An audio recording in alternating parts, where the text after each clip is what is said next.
Today we are going to be exploring some crazy forest around Whakatane and then relaxing in the delightful Awakeri Hot Springs.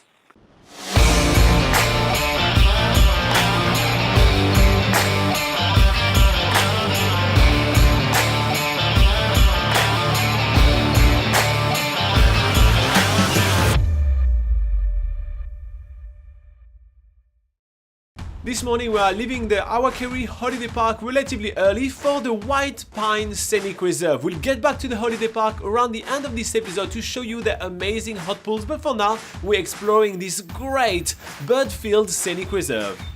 The White Pine Bush Scenic Reserve is just a short drive out of the city centre of Whakatane, and within the reserve there are two really short and easy walks, which are loop walks ranging between 30 to 40 minutes long.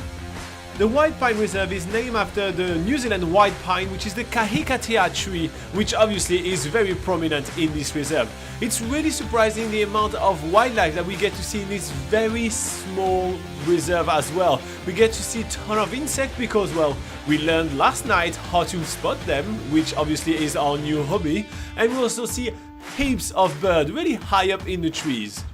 And those birds are really high up in the trees because the Whakatane tree are actually the tallest trees in New Zealand. But because New Zealand has such a wealth of bird life, we also see birds right before our eyes at eye level.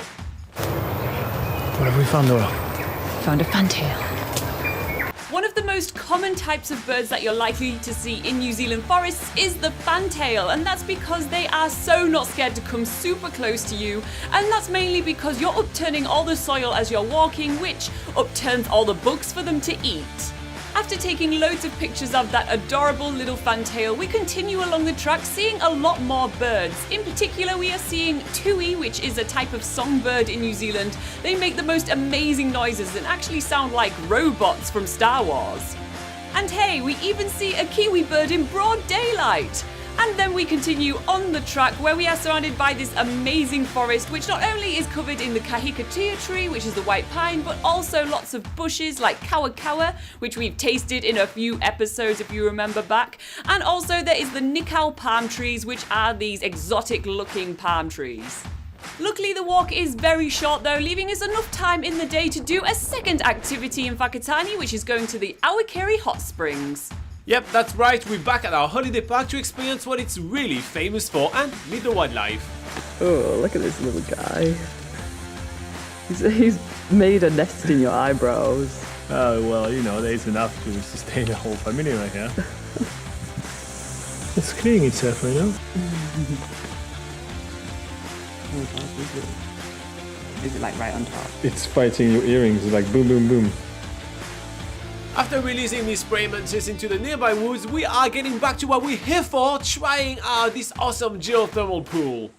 This hot pool is really unlike any of the other hot pools we've ever been to, because this one is actually shaped and as deep as a normal swimming pool. It's pretty rare, usually it's like really small hot pools, like a bit of a jacuzzi, but this one is the big, huge one. There is a couple of private hot pools, but this one is very different. The temperature though is nice and soothing. It's about 37 to 39 degrees Celsius. For you American, it's a lot of Fahrenheit. You're gonna have to Google it, I'm sorry. And it's a perfect temperature for us to relax in these hot pools.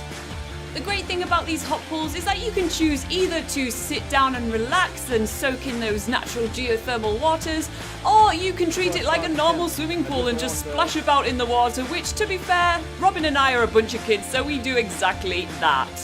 Another great thing about the Awakeri Hot Springs is that if you are staying at the holiday park, it is free entry to come and go as you please, which is also what we are doing as well. But otherwise, if you just want to visit the hot pools, it's a small admission fee. But this is not the only geothermal activity we're going to be experiencing in Whakatane, because tomorrow we're heading to New Zealand's only active marine volcano, which is White Island.